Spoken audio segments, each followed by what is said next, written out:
ഈദായിട്ട് 4 ദിവസം അവധി ഉണ്ടായിരുന്നേ. എന്നാലും എങ്ങും പോയില്ല, പുറത്ത് റൂമിനകത്ത് തന്നെ ഇരുന്നു. അപ്പോൾ ഇന്നൊന്ന് പുറത്ത് പോകാമെന്ന് വിചാരിച്ചു. കുറേ നാളായിട്ട് എനിക്ക് നല്ലൊരു ലിപ്സ്റ്റിക്കിൻ്റെ ഷെയ്ഡ് തപ്പണം, പക്ഷേ ഇതിൻ്റെ കൺസെപ്റ്റുള്ള ഇതുവരെ കിട്ടിയിട്ടില്ല. സോ എന്നാൽ ഇവിടെ ഒന്ന് പോയി അന്വേഷിക്കാമെന്ന് വിചാരിച്ചു. നേരെ മറീന മാളിലോട്ട് വിട്ടു. നല്ല വെയിലുണ്ടായിരുന്നു, കുഴപ്പമില്ല, ഇറ്റ്സ് ഓക്കെ.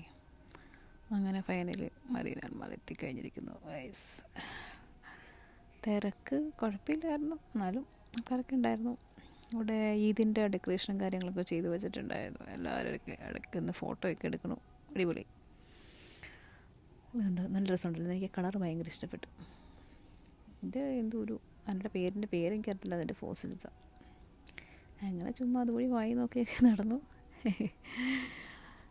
അങ്ങനെ നേരെ വിക്ടോറിയ സീക്രട്ടിലെത്തി. അവിടെ നിന്ന് എനിക്ക് കുറേ നാളായിട്ടുള്ളൊരു പെർഫ്യൂം ഉണ്ടായിരുന്നു, അതെടുത്തു. പിന്നെ ഇവിടെ നിന്ന് എനിക്ക് എൻ്റെ ഫേവറേറ്റ് ഷെയ്ഡും കിട്ടി. അങ്ങനെ ഞാൻ ഹാപ്പി ആയിട്ട് തിരിച്ചിങ്ങോട്ട് പോന്നു. പുറത്തിറങ്ങിയപ്പോഴത്തേക്ക് നല്ല വ്യൂ. അപ്പം ചുമ്മാ സമയം പോണ്ടേ, അങ്ങനെ ഞാൻ ഇവിടെ വന്ന് ചുമ്മാ ഒരു വീഡിയോ എടുത്തതേ ഉള്ളൂ. രസമില്ലേ? ഞാൻ തന്നെ എടുത്തിട്ട് ഞാൻ തന്നെ രസമുണ്ടെന്ന് പറയും. അങ്ങനെ അതൊക്കെ കഴിഞ്ഞ് ഇങ്ങനെ തിരിച്ചു പോന്നു.